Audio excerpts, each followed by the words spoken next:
कहानी चंद्रपुर नाम के एक छोटे से गांव की है, जहां रमेश नाम का एक किसान रहता था। चंद्रपुर गांव में रमेश अपनी पत्नी रेखा और बेटी शीतल के साथ एक छोटे से घर में रहता था। रमेश के माता पिता का निधन बहुत पहले हो चुका था। उसके पास गांव में छोटी सी जमीन थी, जिस पर वह दिन रात मेहनत करके अपने परिवार का पालन पोषण करता था। अपने पति की मदद करने के लिए रेखा भी गांव के एक जमींदार के यहाँ साफ सफाई का काम करती थी। दोनों मिलकर अपने परिवार के लिए जी तोड़ मेहनत करते थे। वैसे तो चंद्रपुर में गर्मी का मौसम मार्च खत्म होने के बाद शुरू होता था, पर इस बार की गर्मी मार्च के शुरू होते ही अपने चरम सीमा पर पहुंच गई थी और हर साल गर्मी में चंद्रपुर गांव का तापमान 40 डिग्री तक आम तौर पर पहुंच जाता था। पर इस बार की गर्मी ने हर बार का रिकॉर्ड तोड़ दिया था। इस बार का तापमान 45 डिग्री छू चुका था। इस गर्मी ने सबका जीना मुश्किल कर दिया था। तेज धूप और लू के कारण गांव वालों की मुश्किलें और बढ़ गई थीं। हर तरफ लू का कहर था।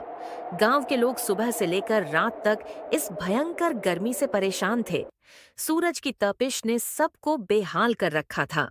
इसी बीच एक दिन रमेश के घर पर हे भगवान, ये कैसी गर्मी है। देख रहे हो रमेश, इस साल कितनी अधिक गर्मी है। और गर्मी के साथ साथ लूह वाली हवाएं भी चल रही हैं। इतनी तेज धूप में काम करना भी मुश्किल हो गया है। घर से बाहर निकलते ही ऐसा लगता है जैसे जल रहे हों। इतनी गर्मी में तो बाहर कदम रखना भी मुश्किल हो रहा है। न जाने इस साल की गर्मी कैसे कटेगी। सही कह रही हो रेखा, इस बार की गर्मी ने तो बुरी तरह से तोड़ दिया है। सोचता हूं कि हम जैसे गरीब लोग इसे कैसे सहन करेंगे। रमेश और रेखा आपस में बातें कर ही रहे थे कि तभी शीतल अपने पिता से बोली। पापा, मैं भी आज आपके साथ खेत पर जाऊंगी। नहीं शीतल बेटी, बाहर बहुत ज्यादा गर्मी है। तुम अपने माँ के साथ घर पर ही रहो। पर पापा, मुझे भी आपके साथ खेत पर जाना है। मुझे खेत का काम देखना है और आपकी मदद करनी है। माँ से भी बोल दीजिए, प्लीज मुझे अपने साथ ले चलिए। शीतल बेटी, जिद मत करो। बाहर बहुत गर्मी है। अगर तुम बाहर जाओगी तो लूह लग सकती है। और लूह लगने से यदि तुम बीमार हो गई तो फिर तुम्हारे दवाई का खर्चा उठाना हमारे लिए मुश्किल होगा। घर के हालात वैसे ही अच्छे नहीं हैं। इस महीने की मजदूरी भी अभी तक नहीं मिली है। पता नहीं इस हफ्ते का राशन कैसे पूरा होगा। तुम घर पर ही रहो, समझदारी इसी में है। रेखा, क्या घर का राशन खत्म होने वाला है? तुमने पहले मुझे क्यों नहीं बताया कि राशन खत्म होने वाला है? रमेश, क्या बताती। मैं खुद ही सोच रही थी कि इस बार कैसे काम चलेगा। घर में आटा तो बस 2 दिन का बचा है। दाल भी खत्म हो चुकी है। सब्जियां पिछले हफ्ते से नहीं आई। उम्मीद थी कि शायद सेठ जी कल परसों तक पैसे दे देंगे तो शायद कुछ व्यवस्था हो जाएगी। अरे ये तो बहुत बुरा हुआ। अगर कल तक पैसे नहीं मिले तो हम क्या करेंगे? ऐसे में अगर शीतल बीमार पड़ गई तो हालात और भी खराब हो जाएंगे। मैं कल सुबह सेठ जी से जाकर बात करूंगा। रमेश की चिंता बढ़ती जा रही थी। गर्मी और लूह ने पहले ही हालात मुश्किल कर दिए थे और अब घर में राशन खत्म होने की बात ने उसे और बेचैन कर दिया। वो रेखा और शीतल की तरफ देखता है, मानो उनसे कुछ कहना चाहता हो, लेकिन शब्द नहीं निकलते। तभी शीतल ने बड़े मासूमियत से कहा। पापा, अगर पैसे नहीं हैं तो हम अपने खेत से लाकर कुछ खा सकते हैं। जैसे पिछले साल आप अपने खेत से बाजरा लेकर आए थे, जिसकी हमने रोटियां बनाकर खाई थीं। बेटी, वो बाजरा अब हमारे खेत में नहीं है। उसे बेचकर ही तो पिछले साल का कर्ज चुकाया था। इस बार फसल भी खराब हो रही है और इस भयंकर गर्मी और लूह ने सब कुछ बर्बाद कर दिया है। रमेश, मैं सोच रही थी कि क्या हम मुखिया जी से मदद मांग सकते हैं। उन्होंने पिछले महीने गांव वालों को राशन बांटने का वादा किया था। हाँ, मुखिया जी से बात करनी चाहिए। अगर वो मदद कर दे तो कुछ दिनों का इंतजाम हो जाएगा। पर मुखिया जी की मदद भी हर बार इतनी आसान नहीं होती है। कभी कभी उनकी मदद मिलने में वक्त लग जाता है और कभी कभी वो मना भी कर सकते हैं। फिर भी मुझे एक कोशिश करनी तो होगी।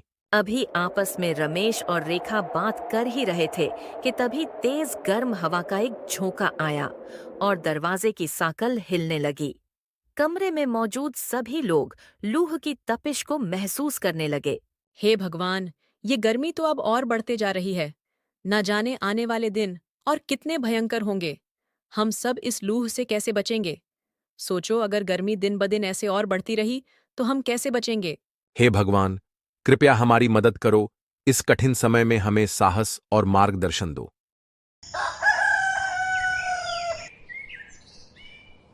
अगली सुबह रमेश ने तय किया कि चाहे जो हो वो मुखिया जी से मदद मांगने जाएगा, क्योंकि अब बढ़ते गर्मी और भूख ने उसे चिंतित कर दिया था। उसने रेखा और शीतल को घर पर रहने को कहा और खुद मुखिया की घर की ओर निकल पड़ा। कुछ देर चलते चलते वो मुखिया के घर पहुंच जाता है। मुखिया जी, हमारे हालात बहुत बुरे हैं। घर में राशन पूरी तरह से खत्म हो चुका है। भीषण गर्मी और लूह के चलते कामकाज भी बंद हो गया है। अगर आप थोड़ी मदद कर दें तो आपका ये एहसान मैं जिंदगी भर नहीं भूलूंगा। रमेश, ये मेरी जिम्मेदारी थोड़ी है। हर कोई मदद के लिए मेरे पास ही आ जाता है। तुम लोगों को तो जैसे आदत हो गई है दूसरों पर निर्भर रहने की। नहीं मुखिया जी, मैं मेहनत से कमाने वाला आदमी हूं, भीख नहीं मांगता। लेकिन इस बार हालात ने मजबूर कर दिया है। भीषण गर्मी और लूह ने खेतों की फसल जला दी है और मेरा परिवार भूखा है। कृपया मदद कर दीजिए। चुप रहो। अगर गरीब हो तो अपने गरीबी को स्वीकार कर उसके साथ जीना सीखो। यहां आकर रोने धोने से कुछ हासिल नहीं होगा। मेरे पास फालतू समय नहीं है, इसलिए यहां से चले जाओ। ऐसा मत कीजिए मुखिया जी, मेरी मजबूरी को समझिए। आप हमारे गांव के मुखिया हैं। अगर आप ही हमारे साथ ऐसा व्यवहार करेंगे तो हम किसके पास मदद मांगने जाएंगे। रमेश की ये बात सुनकर मुखिया बहुत भड़क जाता है और अपने घर के नौकरों को आवाज लगाकर कहता है। अरे चेतन विकास, सुनो तो जरा, इसे यहां से बाहर कर दो और आगे से इसे मेरे घर में कदम भी नहीं रखने देना। फिर मुखिया के घर के नौकरों ने रमेश को धक्के मारकर मुखिया के घर से बाहर निकाल दिया। मुखिया के मुंह से खरी खोटी सुनने और धक्के खाने के बाद रमेश भारी मन से अपने घर की ओर चल पड़ा। रमेश जैसे ही अपने घर आया, उसने देखा कि रेखा बिस्तर पर लेटी हुई है और उसकी बेटी शीतल उसके पास बैठी हुई थी। पापा आपके जाने के कुछ देर बाद अचानक माँ चक्कर खाकर गिर गई और उनको बहुत तेज बुखार भी चढ़ गया और तब से वो कुछ बोल नहीं रही है।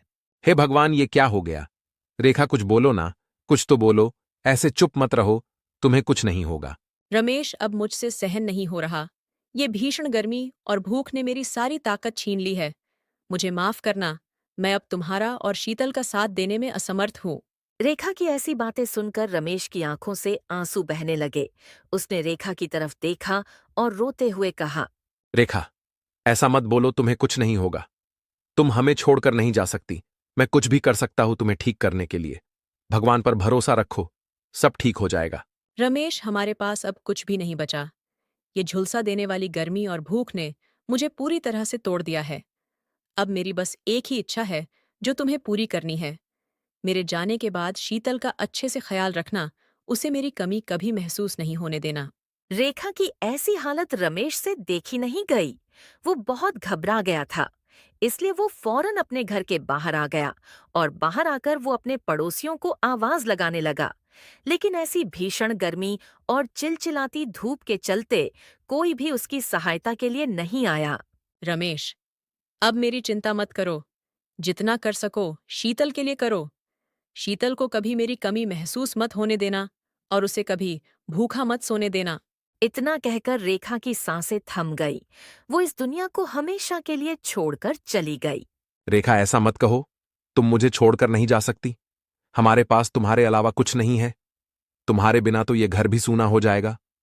तुमने हमेशा मेरा साथ दिया, अब तुम मुझे अकेले छोड़कर नहीं जा सकती हो। ये कहकर रमेश फूट फूट कर रोने लगा। उसके आंखों से आंसू रुकने का नाम नहीं ले रहे थे। वो महसूस कर रहा था कि उसकी पूरी दुनिया खत्म हो चुकी है। माँ, तुम उठो ना। देखो मैं कितना रो रही हूँ। प्लीज माँ उठो ना। पापा माँ हमें छोड़कर क्यों चली गई? क्या हमने कोई गलती की है? नहीं बेटी, हमने कोई गलती नहीं की है। ये सब तो नियति का फैसला है। शायद हमने पहले कोई गलती की होगी, जिसके बदले अब हमें इसका फल भुगतना पड़ रहा है।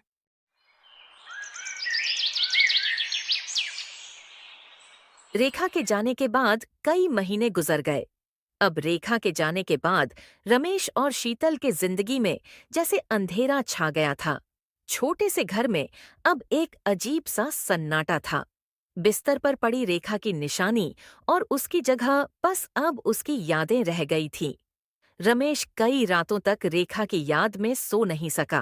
पापा माँ हमें छोड़कर क्यों चली गई? क्या हम उन्हें वापस नहीं ला सकते? बेटी, तुम्हारी माँ ने हमें नहीं छोड़ा। वो अभी भी ऊपर से हमें देख रही है। अब हमें और मेहनत करनी होगी, क्योंकि तुम्हारी माँ चाहती थी कि हम कभी हार ना माने। रमेश की आंखें ये कहते हुए फिर नम हो गई। उसने शीतल की ओर देखकर अपने आंसुओं को रोक लिया, क्योंकि वो अपने आप को अपनी बेटी के सामने कमजोर नहीं दिखा सकता था। देखते देखते इसी तरह कई दिन और बीत गए। फिर एक दिन सुबह रमेश जब अपने घर के बाहर बैठा था, तभी गांव का सेठ मनोहर वहां पहुंचा और बोला, रमेश, अब तो 6 महीने बीत चुके हैं। मेरा कर्ज तुम अब तक नहीं चुका पाए हो। तुम्हें पता है ना, अगर तुम मेरे पैसे नहीं लौटा पाए तो मैं तुम्हारा घर और तुम्हारा खेत दोनों नीलाम करवा दूंगा। सेठ की बात सुनकर रमेश का चेहरा चिंता से भर गया। उसकी माथे की लकीरें और गहरी हो गईं। उसने सिर झुकाते हुए कहा, सेठ जी, मैं पूरी मेहनत कर रहा हूं, लेकिन अभी तक पैसे नहीं जुटा पाया हूं। मुझे थोड़ा और समय दे दीजिए। देख रमेश, बहाने बनाने से कुछ नहीं होगा। तुम्हारे पास केवल 10 दिन है। अगर इतने समय में कर्ज नहीं चुकाया तो नतीजे भुगतने के लिए तैयार रहना। मनोहर रमेश को धमकाकर वहां से निकल जाता है और सेठ का ये कहकर वहां से चले जाना किसी संकट से कम नहीं था। वो सोचने लगा कि अब उसे क्या करना होगा। उसकी सोच बार बार अपनी बेटी की ओर जा रही थी। देखते देखते कुछ दिन और गुजर गए और अब रमेश की चिंता और बढ़ती जा रही थी। 10वां दिन करीब आ गया था। तभी अचानक एक दिन उसका पुराना दोस्त प्रेम गांव वापस आया। प्रेम और रमेश बचपन के दोस्त थे, लेकिन कुछ सालों पहले रोजगार की तलाश में शहर चला गया था। अब वो काफी पैसे वाला हो चुका था। जब वो रमेश के घर पहुंचा तो उसने देखा कि रमेश गहरे विचारों में डूबा हुआ है। अरे भाई रमेश, तू इतना परेशान क्यों है? क्या हुआ, कोई परेशानी है तो बता। फिर रमेश ने अपने दोस्त को सब कुछ बता दिया, सेठ के कर्ज और उसकी धमकी के बारे में। ये सब सुनकर प्रेम का दिल पिघल गया और उसने रमेश से कहा, रमेश, तू फिक्र मत कर। दोस्त क्या कहने के लिए होता है। ये ले, सारे पैसे लेकर जा और सेठ का कर्ज चुका दे। प्रेम की बात सुनकर रमेश की आंखों में आंसू आ जाते हैं। वो भावुक होकर बोला, प्रेम भाई, आज तुमने मुझे और मेरी बेटी को एक नई जिंदगी दी है। मैं तुम्हारा ये एहसान जिंदगी भर नहीं भूलूंगा। अगले दिन रमेश सीधा सेठ मनोहर के घर पहुंच गया और अपना सारा कर्जा चुका दिया। ये देख सेठ हैरान हो गया, लेकिन उसने अपने पैसे लेकर रमेश को कर्ज से मुक्त कर दिया। सेठ जी, मैंने आपके सारे पैसे चुका दिए हैं। अब आपके और मेरे बीच कोई लेन देन बाकी नहीं है। ये सब तो ठीक है रमेश, पर एक बात बताओ, इतने पैसे तुम्हारे पास आए कहां से?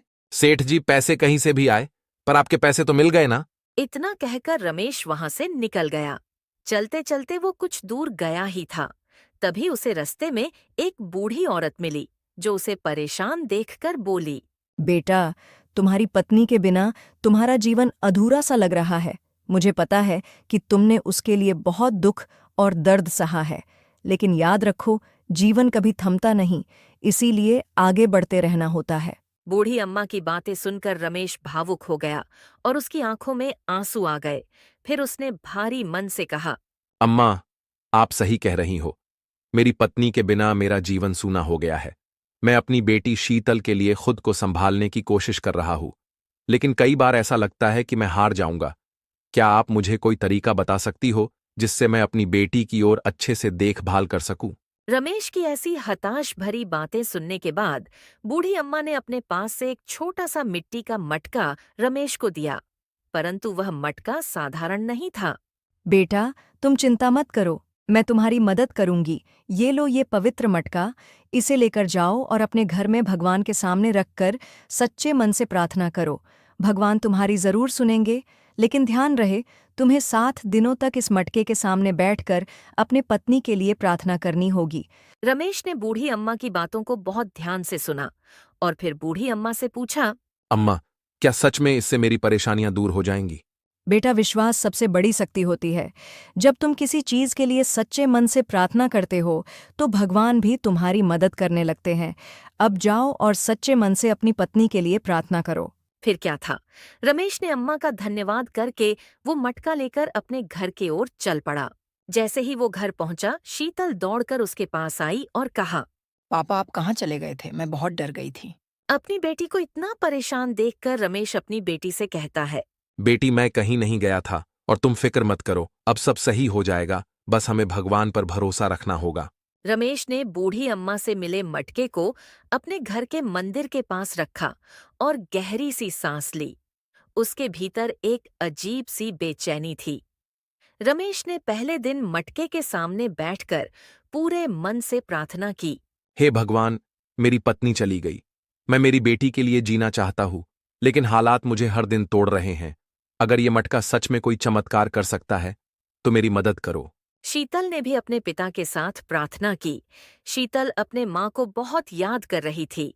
रात को जब वो सोने गई तो उसके आंखों में आंसू थे। रमेश ने उसका मन हल्का करने के लिए कहा, बेटी, हमें हिम्मत नहीं हारनी चाहिए। तुम्हारी माँ भी यही चाहती थी। दिन ब दिन गांव में हालात और बिगड़ने लगे। गर्मी बढ़ती जा रही थी। अब तो घरों के बाहर निकलना यानी अपने प्राणों को त्यागने का काम करना। रमेश को घर में वो मटका लाए अब 4 दिन बीत चुके थे, परंतु अब तक उसका कोई जादू रमेश को नहीं दिखा था। रमेश का मन विचलित हो रहा था।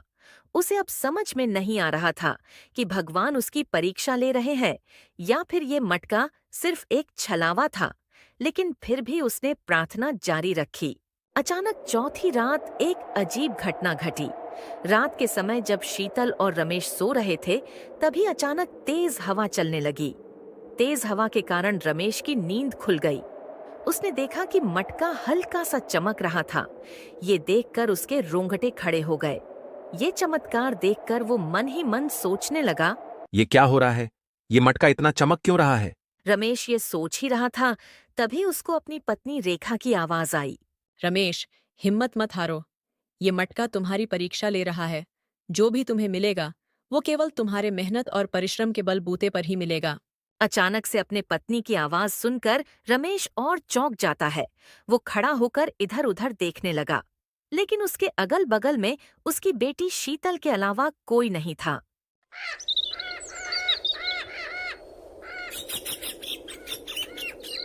घर पर राशन की कमी हो चुकी थी और रमेश की फसल भी पूरी तरह से खराब हो चुकी थी। इसलिए सुबह होते ही रमेश काम की तलाश में घर से निकल जाता है। सुबह जब रमेश काम की तलाश में गांव के बाजार में गया, तब उसको पता चला कि चंद्रपुर गांव के पास ही एक नई फैक्ट्री खुल रही है और वहां मजदूरों की जरूरत है। ये बात सुनकर रमेश सोचने लगा, अगर मुझे उस फैक्ट्री में काम मिल जाए तो शायद मेरी सारी मुश्किलें खत्म हो जाएं। रमेश ये बात सुनकर बहुत खुश हो जाता है और अपने घर की ओर चल पड़ता है। अभी रमेश अपने घर के बाहर पहुंचा ही था, तभी गांव में रहने वाले सुधांशु चाचा उसके घर के बाहर मिल जाते हैं। अरे रमेश बेटा, कहाँ से आ रहे हो? कहीं नहीं चाचा, बस बाजार गया था काम की तलाश में। पर बाजार गया तो सुना कि गांव के बाहर कोई फैक्ट्री खुलने वाली है, तो बस वहीं निकलने की तैयारी करने जा रहा हूं। अगर वहां काम मिल जाए तो मुझे घूम घूम कर काम करने की जरूरत नहीं पड़ेगी। क्या बात है बेटा, मैं भी तुम्हारे पास इसी सिलसिले में बात करने आया हूँ। मैं भी उसी फैक्ट्री में काम कर रहा हूँ और वहां के सेठ जी ने मुझे मेहनती और भरोसेमंद लोग लाने को कहा है। तो क्या कहते हो, कल चलोगे मेरे साथ सेठ जी से मिलने? चाचा नेकी और पूछ पूछ, मैं अभी सामान बांध लेता हूं और कल आपके साथ चलने की तैयारी करता हूं। फिर क्या था, अगली सुबह रमेश चाचा के साथ फैक्ट्री के लिए निकल जाता है। रास्ते में चलते चलते रमेश सिर्फ वो नौकरी पाने की इच्छा कर रहा होता है। कुछ देर बाद दोनों फैक्ट्री पहुंचकर सेठ के सामने खड़े हो जाते हैं। फैक्ट्री का सेठ रमेश को फैक्ट्री में काम करने की सारी जानकारी उसे बता देता है और रमेश को फैक्ट्री में काम करने के लिए रख लेता है और उसे अगले दिन से फैक्ट्री आने कहता है। काम मिलने की बात सुनकर रमेश बहुत खुश होता है और खुशी खुशी अपने घर के लिए निकल जाता है। काम मिलने की खुशी में रमेश अपनी बेटी शीतल के लिए आज बाजार से अच्छी अच्छी खाने की चीज लेकर घर आता है। पिता को इतना खुश देखकर शीतल भी बहुत खुश होती है और अपने पिता से इस खुशी का कारण पूछती है। क्या हुआ पिताजी, आज आप बहुत दिनों बाद इतने खुश लग रहे हो? हाँ बेटी, आज मैं बहुत खुश हूं। आज के बाद हमारी सारी तकलीफें खत्म हो जाएंगी, क्योंकि मुझे गांव के बाहर नई वाली फैक्ट्री में नौकरी मिल गई है। अभी रमेश अपने बेटी से बात कर ही रहा था, तभी वो मटका फिर से चमकता है और उसमें से रेखा की आवाज आती है। रमेश, अब से तुम्हें खूब मेहनत करनी होगी और शीतल को वो सारी खुशियां देनी होगी जिसकी वो हकदार है। अचानक रेखा की आवाज सुनकर शीतल और रमेश दोनों चौंक जाते हैं। तभी रमेश को याद आता है कि आज ठीक 7 दिन बीत चुके हैं इस मटके को घर लाकर। रमेश भी समझ जाता है कि उसकी पत्नी उस मटके से उसका हौसला बढ़ा रही थी और अब से वो बहुत मेहनत करेगा और अपनी बेटी शीतल को एक अच्छी जिंदगी देगा। दोस्तों,